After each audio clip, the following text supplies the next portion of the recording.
Hey there. Welcome to today's episode of the Profitable Web Designer podcast, where I'm going to be talking about how to negotiate the price for web design.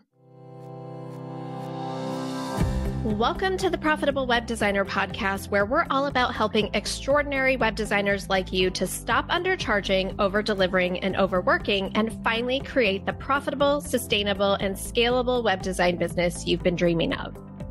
I'm your host, Shannon Mattern, founder of the Web Designer Academy, where we teach the business side of running a web design business. So if you want to make a consistent full-time income as a web designer, but you're struggling with things like pricing and boundaries and mindset and marketing, and you're just tired of going it alone, well, my friend, you're in the right place.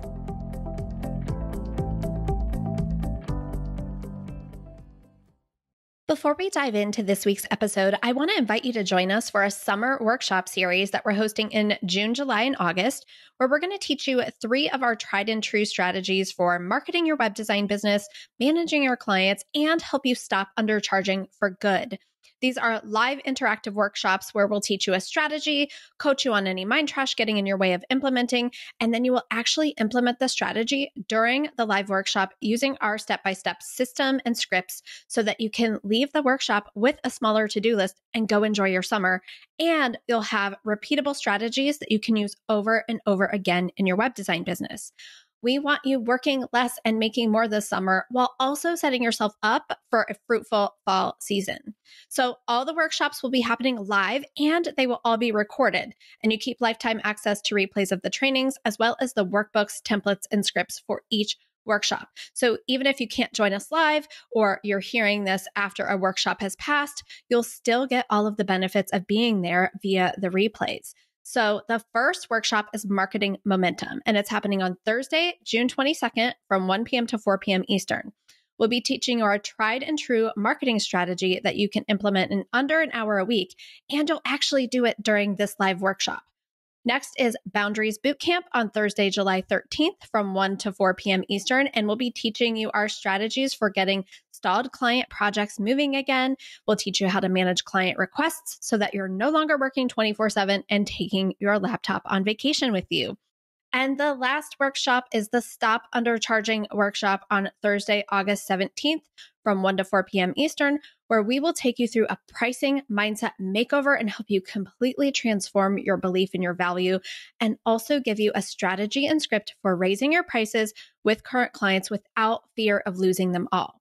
Each workshop is just $99 when you register before June 21st, and you'll save an additional $50 when you register for all 3. And you get lifetime access to all the replays, workbooks, templates, and scripts that we include in each workshop. Be sure to register today. You can get all of the workshop details at webdesigneracademy.com/summer. And I cannot wait to hang out with you this summer.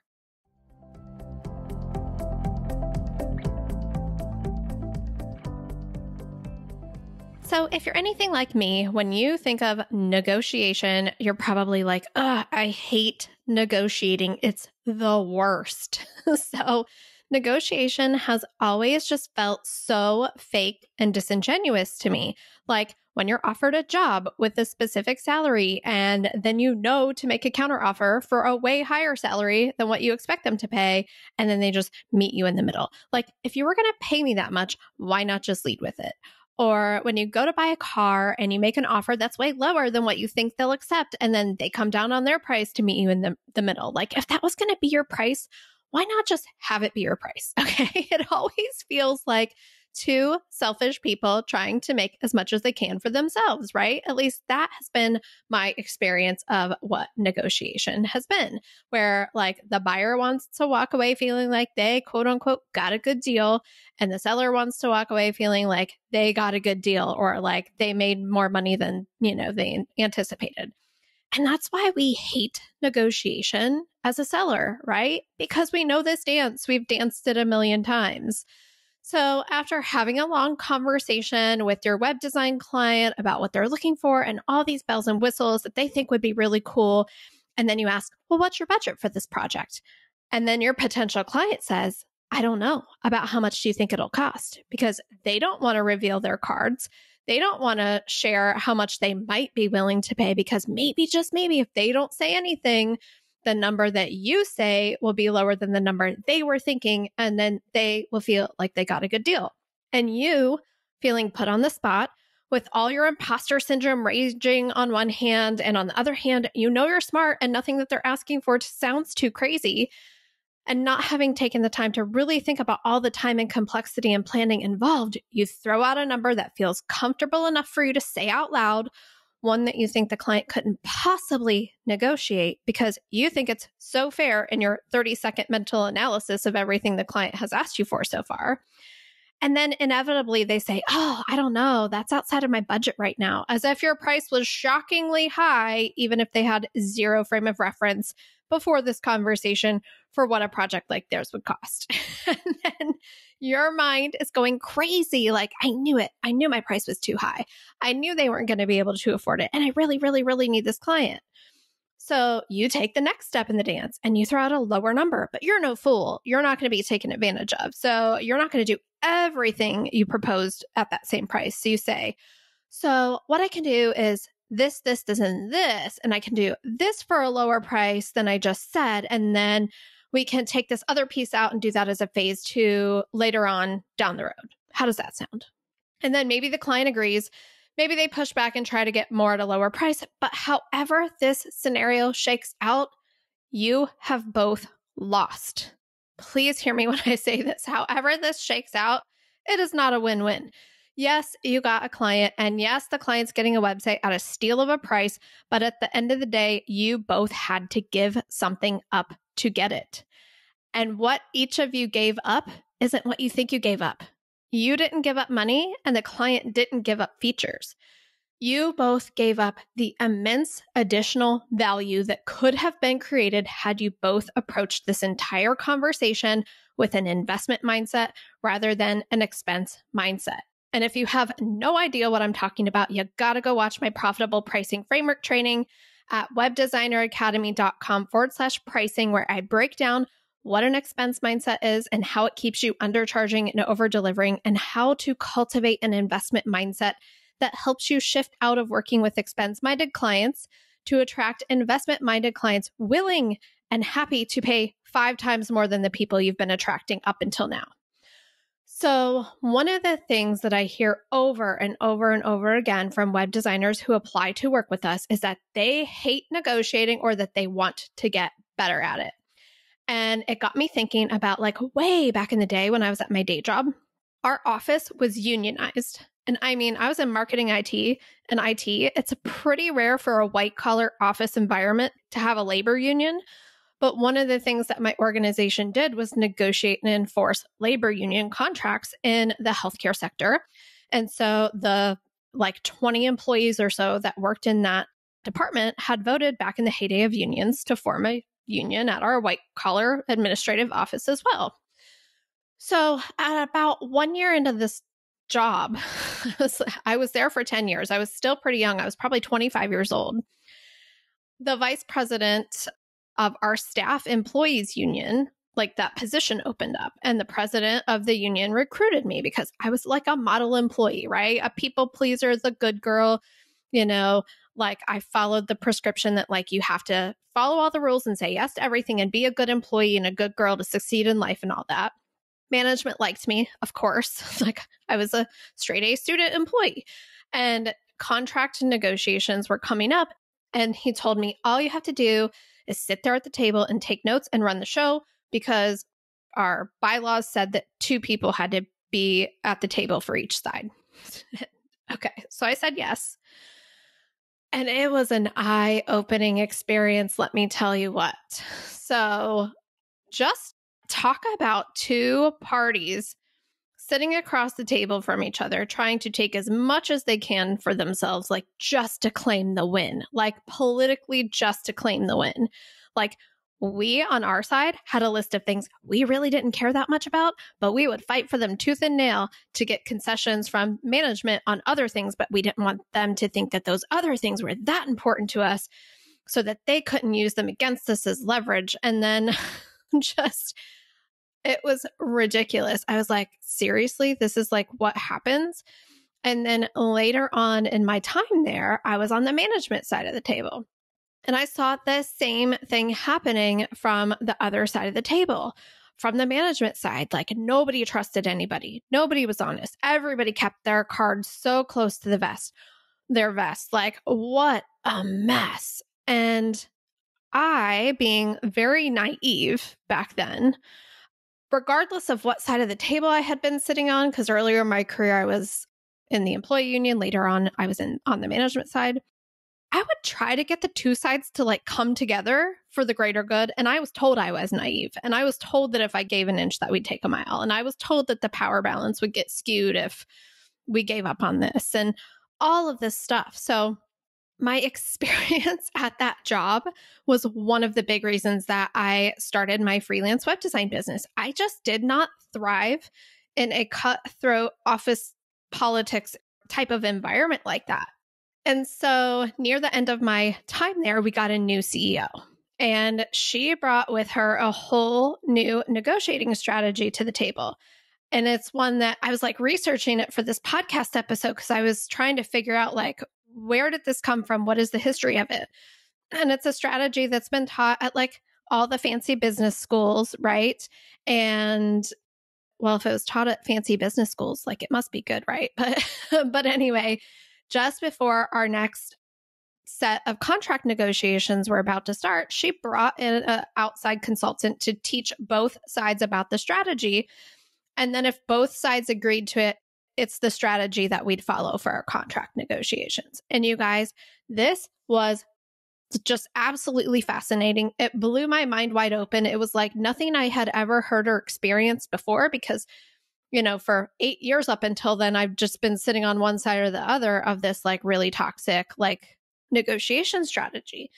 So I'm going to explain this concept to you as best I can through a podcast, but there's also a diagram in the show notes on our website. If you want to see it, you can go to webdesigneracademy.com/008 to go to the show notes for this episode where we have embedded this diagram, but it's pretty simple. So imagine you've taken a piece of paper and you've drawn a vertical line down the middle and a horizontal line through the center. And now it's like a big plus sign. It's 4 quadrants on this piece of paper. And the left side is us. So like the left side of this quadrant represents us and our objectives and our goals along a continuum. And the bottom of this quadrant is our clients and their objectives and their goals on a continuum. So meaning the farther you go up the left side of the continuum, the closer you are to your objectives, but the farther away you are from your client's objectives, right? Because theirs go from left to right across the bottom. And on the flip side, the farther right you travel across the bottom, the farther away you are from your objectives and the closer that you are to your clients, which is typically what ends up happening in traditional negotiations. So imagine that in the top left corner of this square of, 4 areas are the words win-lose. The top right are win-win, the bottom left is lose-lose, and the bottom right is lose-win. So as you, if you're both in the bottom left corner, it's a lose-lose situation. If you're both in the top right corner, it's a win-win. And then if you're in the top left corner, it's win-lose on your side. And if you're in the bottom right corner, it's lose-win on their side, right? So I have this diagram on our website so you can go look at it so you can see what I'm talking about. But this is how expense-minded people who never think there's enough, that if they spend it, that it's gone forever. Or on the flip side, if you're the one that's receiving money and you're you think that you're taking it from someone else and it's gone from them forever and that there's only so much to go around, so I better make sure I get my share. That's how expense-minded people approach a negotiation. That could be expense-minded service providers and expense-minded clients. That's how they approach it. That there's either a lose-lose, a win-win, a win-lose, or a lose-win, right? So in the scenario I just described with a web design price negotiation, your client may have walked away feeling like they won, and you may have walked away feeling like you won in certain situations. But did either of you really win? Neither of you really got what you wanted. And you might be thinking, okay, Shannon, but what about the win-win square? Isn't that what we should be going for? where I feel good about my price and the client feels good about what they're getting for my price. Like, how do we make the win-win square happen? And that's what everybody else who's teaching you about pricing your services is going for, right? The win-win. They tell you to charge your worth, right? I mean, you've invested your time and your money and your energy into learning this valuable skill, they say. You've made a drool-worthy portfolio. I mean, clients should want that, right? You'll make them look like $1 million. You're worth charging that much, right? You win, they win. And it sounds good on the face of it, but like, what if there was another way? So I always talk about how in the Web Designer Academy, we are not even playing on the same field that everyone else is playing on. And those 4 squares I just described, that's basically the field that everyone else is playing on. So back to that boardroom at my old day job, circa 2015, where I'd started this freelance web design side hustle a couple of years before, had no idea how much to charge, how not to lose at negotiating, how to set and hold boundaries. And I had decided that working for clients was way worse than this day job because my business was a hot mess. And so by this point, I had stopped working with my clients altogether. And I'd started teaching people how to DIY and earn affiliate commissions off the back end of my free WordPress tutorials, which is a story I will tell you another time, I promise. But I'm sitting there at that negotiation table, listening to this consultant present about this totally different way of thinking about negotiating. And I'm like completely blown away. And at the time, I didn't see its significance beyond thinking something like, if this is how my day job could actually operate going forward, I might want to stay here. But now I see the significance as this strategy is how you can start playing on a completely different field than everyone else. And let me tell you, it makes everything way more fulfilling and sustainable and enjoyable, right? So what most people don't think about when entering into any kind of negotiation is the value of what both sides can create when they work together and collaborate that neither could create on their own without the other.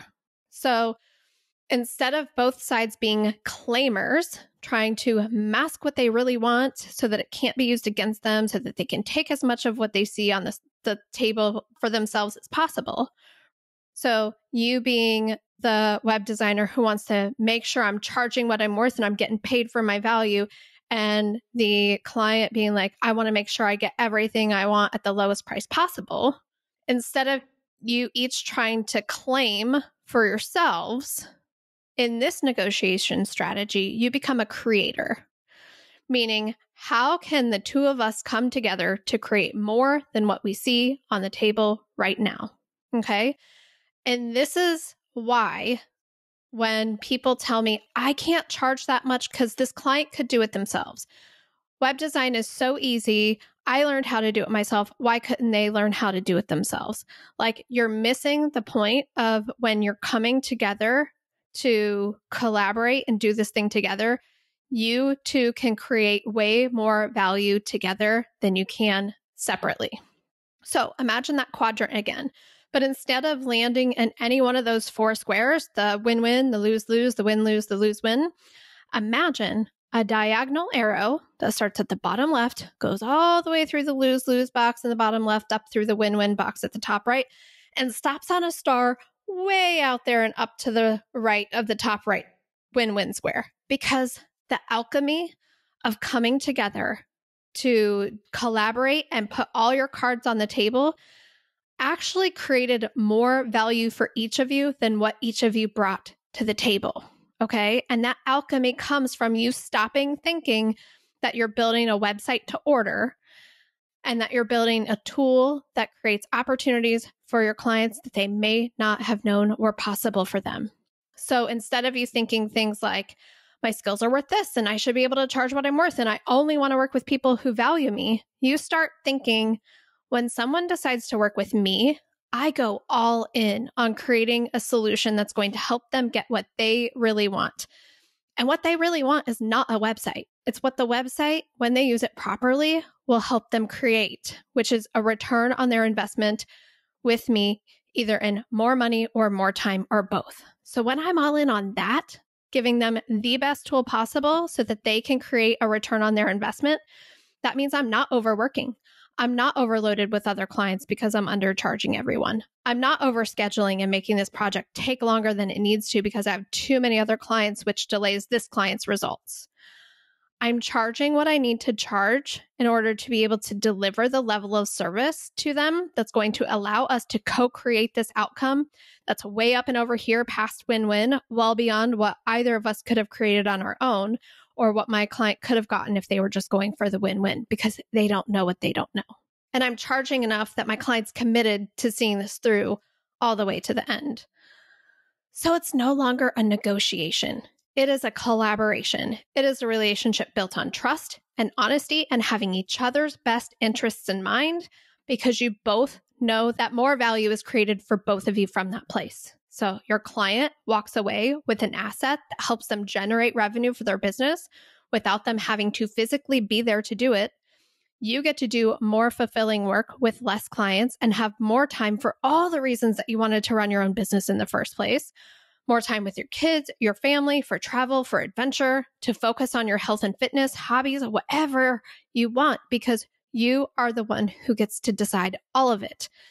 And then the conversation about price becomes a completely different conversation when you approach it as a creator rather than a claimer. You stop talking about deliverables and price, and you start talking about results and return on investment. And then you present options for the client to work with you so that they can make an empowered choice for how they want to work with you, not if they want to work with you. So one of our Web Designer Academy students recently shared on one of our calls that she booked a new premium client after going into their office to meet with their team and just like nerding out, as she put it, about their business and all the possibilities and opportunities she saw for them. She wasn't selling. Like, she was literally just like being passionate, and she didn't know it at the time. But she was approaching that conversation from a creator mindset. Like, what can we create together? Rather than a claimer mindset. Like, I need to figure out everything they want and make sure I'm going to get paid fairly for it, right? So after learning that value creation negotiation strategy at my day job and like going through that negotiation process under like through the lens of that strategy under new leadership, it was kind of awesome. And I actually did stay at my job for 2 more years while I grew my side hustle up. And I learned so many things in those past 2 years that like now 10 years later, which I can't believe it's almost 10 years later, that are coming to fruition and really, really valuable in this business. Because my new boss embodied that creator mindset. When I told her that I had started a side hustle and that it was my intention to take it full-time and quit, I was coming from a claimer mindset. Like, there's a finite amount of time and I don't want to give any of it to this company anymore. And she told me that I had her full support. She wanted me to go all in on my business and stay with the company as long as I wanted, because everything I was learning as in growing my company was, in her opinion, me investing in my professional development, and it could only benefit both of us. It kind of broke my brain, but she was right. And it was one of the reasons that I was able to give myself more time to create a strategy that would allow me to consistently reach my minimum baseline revenue, which I talk more about in that profitable pricing framework training too, before leaving my day job to take my business full time. She's like, how can we create more value together instead of you claiming your time and me claiming that I need your time for this position and us parting our separate ways, right? So being a creator instead of a claimer is how you operate your web design business from an investment mindset, and leading potential clients through the decision to work with you from the viewpoint of a creator rather than a claimer is the exact transformation we walk our Web Designer Academy students through. To go from dreading pricing conversations to asking the right questions to confidently present collaborative, empowering options to clients that create more value for both sides and empower clients to make a choice that works for them. So if you are ready to transform what you think about how much you can charge and confidently raise your prices and work with dreamy, investment-minded creator clients, then I want to invite you to apply to work with us inside the Web Designer Academy. Simply go to webdesigneracademy.com, click on that big Apply to Work with Us button, tell us where you're at now, where you'd like to be, and if we think our strategies are a good fit for your goals, we will invite you to learn more about our proprietary pricing frameworks and hear directly from our students on how we empower them to create 10K revenue months and beyond. Zero pressure, zero obligation. We teach and live the exact opposite of pushy and salesy. So filling out that application is simply a chance for you to find out what opportunities we see for you and your web design business and get all of the information if you need to decide if working together is right for you. So I can't wait to see your application, and I'll see you next week. That's it for this week's episode, and we've linked up all of the resources we talked about today in the show notes, so you can go to webdesigneracademy.com/podcast to get your hands on those. And we'll be back next week with another episode designed to help you up-level the business side of your web design business. So be sure to subscribe to the show wherever you're listening. And if you liked today's episode, we would be so grateful if you would share it with all your web designer friends.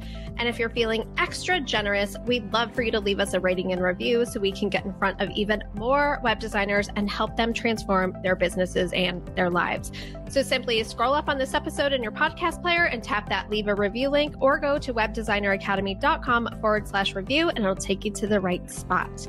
Thank you so much for listening, and I'll see you right here next week. Bye.